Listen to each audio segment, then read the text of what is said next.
Welcome to the home of cricket, Lords, for a clash that would define an era.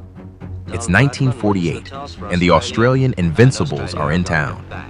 Sir Donald Bradman has won the toss, and Australia is going to bat first on a perfect wicket. Watch closely as the England side, led by Yardley and featuring stars like Jim Laker and Dennis Compton, takes the field.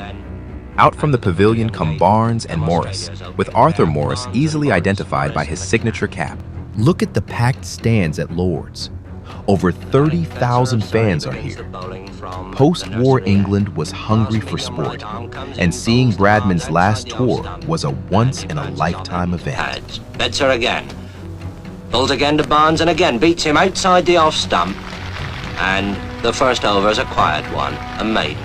And Alec Coxon of Yorkshire bowls the second over from the pavilion end. Elbows well out, comes in, bowls to Morris. Morris forces him away on the onside, and the Australian innings is underway. The first run's up on the board. And so, as Barnes and Morris take their guard, the English bowlers are warming up.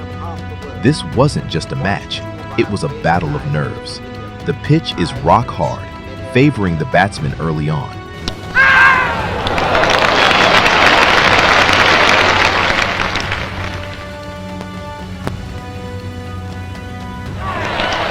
Australia's innings has come to a close. The score stands high and is due. This footage isn't just a game, it's a technical masterclass.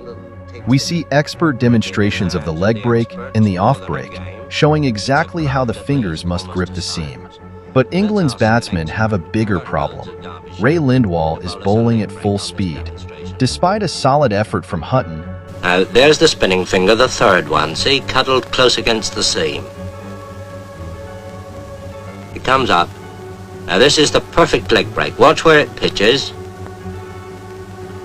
Just outside the line of the leg stump, and it turns enough to beat the off stump. And now the orthodox, the natural break, spun off that index finger, the off break. And this pitches, watch it, outside the line of the off stump, and it beats the leg stump. Now that's the right arm bowler's orthodox weapon. Let's see how the batsman copes with it. As the ball comes down to him, turning into him, well, all right, he just lets it hit the bat. And that's why short-leg fieldsmen were born. Well, perhaps attack's the best method of defense.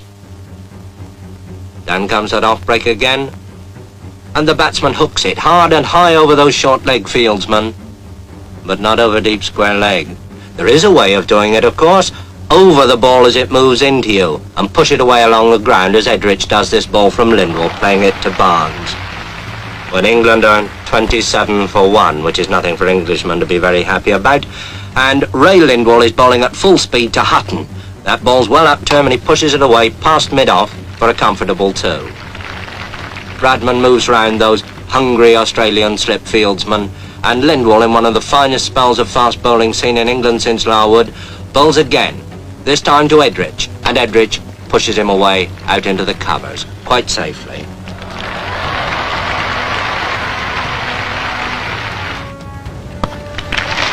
And it takes Doug Wright at number 11 with a wild swing over the bowler's head, sky high up there into the long field, to save England from the follow-on. And Ray Lindwall, with 4 wickets already in the match, bowls again from the pavilion end, and bowls Alec Betzer. And England are all out for 215, 135 behind Australia on the first innings. But now Australia have started their second innings. Betzer bowls to Barnes, his in-swinger, and Barnes puts it away, down to long leg. Round comes Hutton, fielding at long leg, and there's that quick low throw to Godfrey Evans. And now Wright bowls to Morris, and he's out!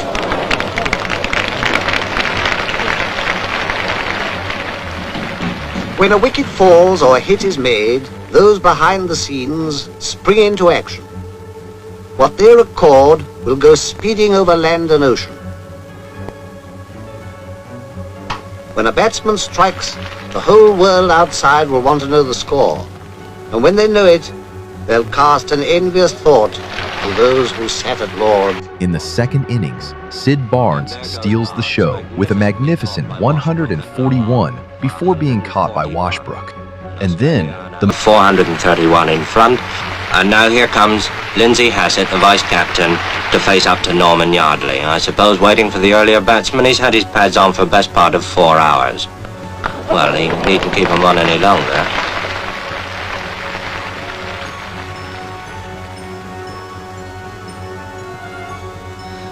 The moment the world was waiting for, Sir Donald Bradman walks out for his final test innings at Lord's. Whether you're an England fan or an Aussie, you are looking at a master. Even as the clouds roll in, the Don remains the pride of Australia. But whichever side one favours, who can but acclaim a master?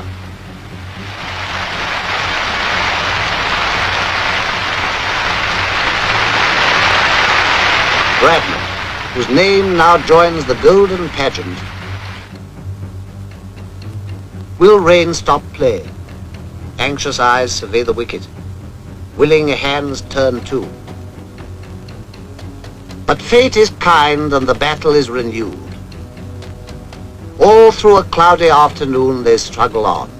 The English batsman extra careful, heavily conscious of each wicket as it falls. England want 596 to win, and Hutton's out for 13, and England 42 for 1 wicket. And now Toshak bowls to Edrich. Ian Johnson catches him at first slip. Edrich is out. England 52 for 2 wickets. And in trouble. Everything depends on the man who now comes out of the pavilion. Dennis Compton. And with Hutton gone, England's last real hope. So they fight on. A battle of muscle, sinew, and eye. For this is cricket at its finest, calling forth a quality deep in men. The calmness of a Compton on a sticky wicket when the world is watching. England, 106 for 3, want an impossible 490 to win. Impossible? Well, Compton's still there. And here's Big Bill Johnson with that bucking, bridling run coming in to bowl to him. Compton's out. England's last hope of the impossible. England is set an impossible target of 596 runs. Hutton falls for 13, and though Dennis Compton fights on, the pressure from Bill Johnston and Toshak is too much. As the final wicket falls, Australia secures the win and the Ashes. A historic victory for the most legendary team to ever tour England. Defeat has come to England, and to Australia, victory. Australia takes the Ashes.